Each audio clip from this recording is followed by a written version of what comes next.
Welcome back to my channel. अस्सलाम वालेकुम friends, कैसे हैं आप सब? उम्मीद करती हूँ सब ठीक ठाक होंगे, खैर आफियत से होंगे। तो आज की वीडियो आपके साथ शेयर करने वाली हूँ मैदे की गर्मी को दूर करने के लिए, मैदे की गर्मी की वजह से स्किन पर निकलने वाले पिंपल्स को ख़त्म करने के लिए ज़बरदस्त एक होम रेमेडी लेकर आई हूँ, जिसको आप मेरे बताए हुए तरीके के मुताबिक तैयार करेंगे और फिर आप इसको इस्तेमाल करेंगे। इंशाल्लाह इसके इस्तेमाल से आपके मैदे की गर्मी बिल्कुल ख़त्म हो जाएगी। आपका जिस्म अगर हर वक्त गर्म रहता है तो आपके जिस्म का टेम्परेचर भी ठीक रह जाएगा।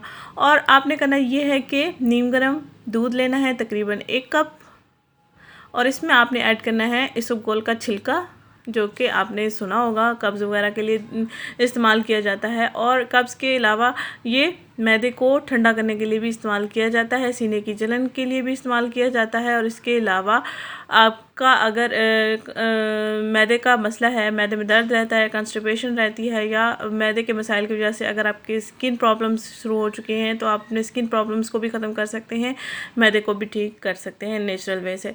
तो हमने क्या करना है, 1 बड़ा कप हमने दूध लिया है। नीम गर्म दूध लेना है, ठंडा दूध नहीं लेना, क्योंकि अब मौसम भी बहुत चेंज हो चुका है, तो आप गर्म भी ले सकते हैं, नीम गर्म भी ले सकते हैं।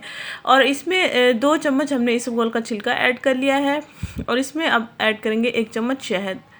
मीठा आप ऐड करना चाहें या ना भी करें तो कोई मसला नहीं है, जैसे आपको अच्छा लगे, क्योंकि हमने इसमें शहद ऐड कर दिया है, क्योंकि शहद भी तो मीठा ही होता है।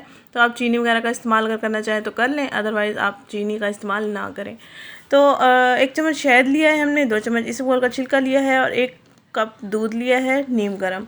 हमने इनको अच्छे से मिक्स कर लेना है। जब ये अच्छे से मिक्स हो जाएगा, इसको 2 से 3 मिनट के लिए हमें रख देना है, और ये आपस में यकजा हो जाएंगी सारी चीज़ें, इसबगोल का छिलका फूल जाएगा, और फिर हमें पता जाएगा अब ये पीने लायक हो गया है।